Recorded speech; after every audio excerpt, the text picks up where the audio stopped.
A kingdom so powerful, its walls were said to be longer than the Great Wall of China. A city so advanced, it left early European visitors in awe.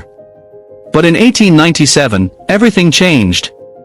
The once mighty Benin Kingdom fell to British gunfire, its treasures looted, its people slaughtered. This is the untold story of how Britain invaded and destroyed one of Africa's greatest civilizations. For centuries, the Benin Kingdom stood as a beacon of civilization in West Africa. Located in present-day Nigeria, Benin was a center of art, trade, and military strength. The Oba, or king, ruled with absolute authority, surrounded by skilled warriors and master artisans who crafted the famous Benin Bronzes, some of the most exquisite metalworks the world has ever seen. The city itself was a marvel. High walls, advanced street planning, and an intricate governance system made Benin one of the most sophisticated civilizations of its time. European traders, particularly the Portuguese and Dutch, described Benin City as well organized and more orderly than European cities of the period. By the 19th century, the British had turned their sights on West Africa. They wanted control of trade routes, resources, and political influence. Benin, rich in palm oil and other valuable commodities, was in their way.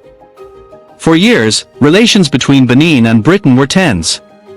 The Oba resisted British interference, imposing strict trade regulations that limited their control. Frustrated, the British sought a way to justify an attack. In January 1897, a British delegation led by Acting Consul General James Phillips set out for Benin. Officially, they were on a diplomatic mission. Unofficially, they planned to pressure the Oba into submission. But the Oba, wary of British intentions, ordered his warriors to intercept them. The result? Most of the British delegation was killed. This gave Britain the excuse they needed. The British government immediately declared war, launching what they called a punitive expedition. But in reality, it was an all-out invasion. On February 9, 1897, a heavily armed British force of about 1,200 men, equipped with Maxim machine guns, artillery, and warships, marched into Benin. The Benin warriors, brave but outgunned, fought fiercely. But they were no match for the British firepower. The city was set ablaze. The palace was looted. Thousands of people, warriors, women, children, were massacred. By the end of it, Benin lay in ruins, and the Oba was captured and sent into exile. Perhaps the greatest tragedy was the looting of Benin's cultural heritage. British soldiers and officials plundered thousands of priceless artifacts, the famous Benin Bronzes, ivory carvings, and sacred royal relics.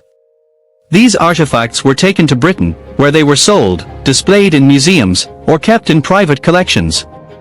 Today, many of these stolen treasures sit in the British Museum, the Louvre, and other institutions around the world. Despite calls for their return, only a handful have been repatriated. The invasion of Benin was more than just a military conquest, it was the destruction of a thriving civilization.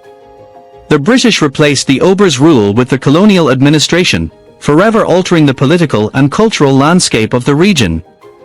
But Benin's legacy lives on. The descendants of the Oba continue to fight for the return of their stolen heritage. And the world is finally beginning to recognize the injustice done to this great kingdom.